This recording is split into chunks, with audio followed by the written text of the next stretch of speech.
Teknologi kapal sekarang sudah sangat canggih dan maju. Meskipun sudah sangat canggih, kapal konvensional tak memiliki kemampuan menerobos lapisan es. Sehingga tak jarang kapal-kapal tersebut terjebak di lapisan es yang tebal.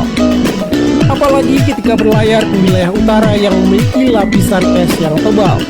Sehingga kapal tersebut harus dibantu oleh kapal lain, dibantu oleh kapal pemecah es yang sangat kuat yang bisa memecahkan es tebal. Kali ini kita lihat kapal-kapal yang terjebak di lapisan es yang super tebal.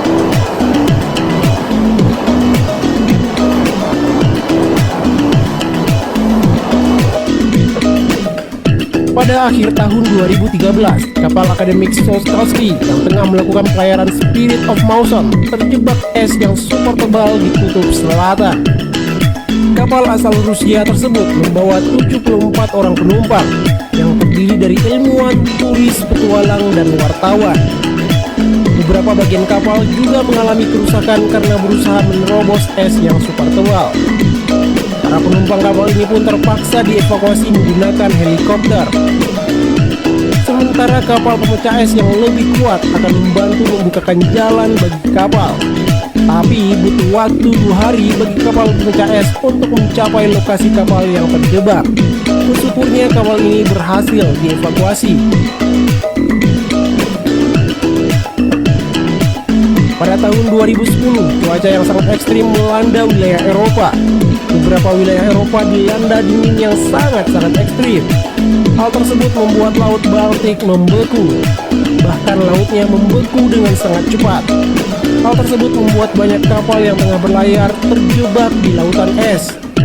Ada sekitar 50 kapal yang terjebak di Laut Baltik yang berubah menjadi lautan es. Beberapa di antaranya merupakan kapal feri yang mengangkut ribuan penumpang. Evakuasi pun dilakukan dengan segera. Beberapa kapal pemecah es dikerahkan untuk membukakan jalan bagi kapal. Beruntungnya, kapal-kapal yang terjebak bisa diselamatkan dalam waktu yang cepat.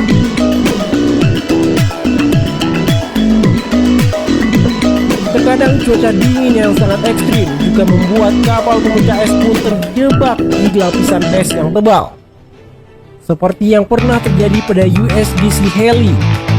Kapal pemecah es kepunyaan Amerika ini ditugaskan mengantarkan bahan bakar ke wilayah Alaska yang tak bisa diakses karena suhu dingin yang sangat ekstrim. Namun di tengah perjalanan, kapal USGC Halley justru kesulitan menerobos es. Es yang sudah dipecahkan dengan cepat kembali membeku. Kapal ini harus berputar berkali-kali agar bisa melewati es yang tebal ini. Bahkan kapal USGC Halley sempat stuck untuk waktu yang lama. Beruntungnya kapal tersebut bisa survive tanpa harus dibantu oleh kapal pemecah es lainnya.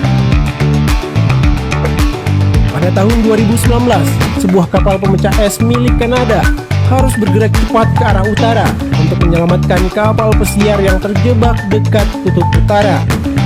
Kapal pesiar ini terjebak di lautan yang membeku karena cuaca yang ekstrim. Kapal pesiar ini membawa 163 penumpang.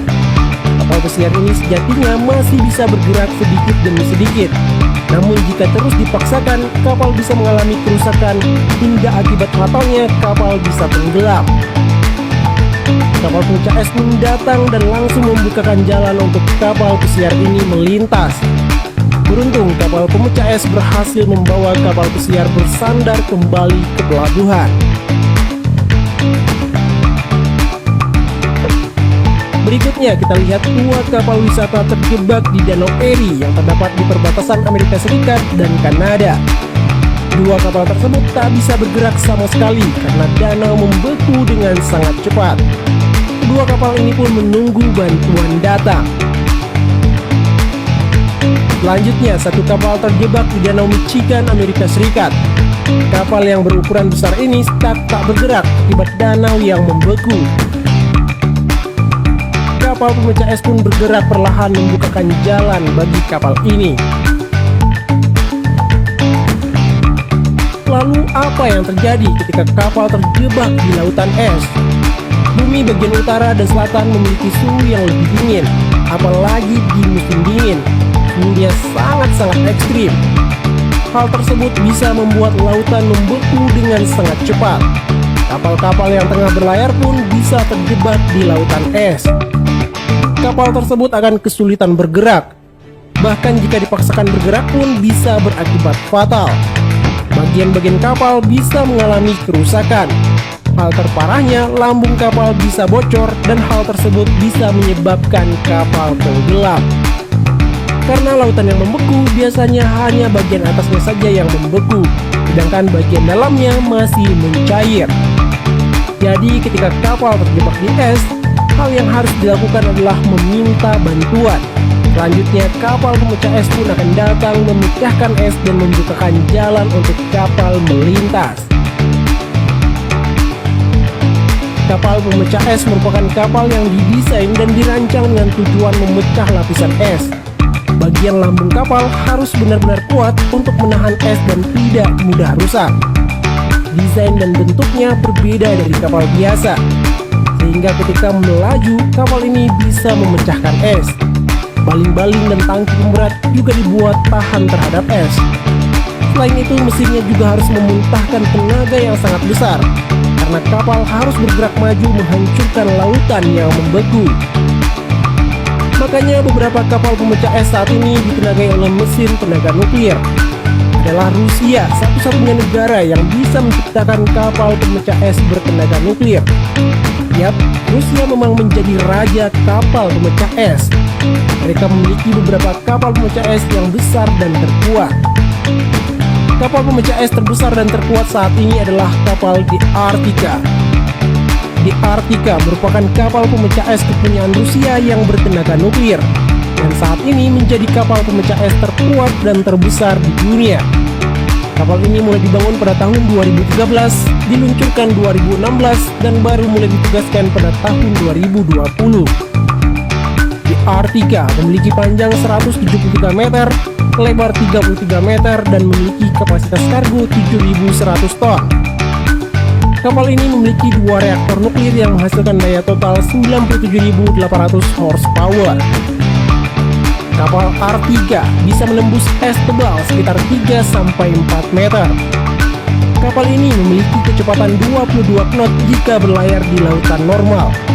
Namun jika berlayar di es yang tebal, kecepatannya sekitar 2 knot. Kapal ini difungsikan untuk mengawal atau untuk membukakan jalan bagi kapal-kapal besar yang akan berlayar di laut-laut utara. Selain itu juga untuk ekspedisi ke Kutub Utara, ataupun untuk mengangkut turis yang akan berwisata ke Kutub Utara. Demikianlah video kali ini. Terima kasih telah menonton. Share video ini jika bermanfaat. Bye.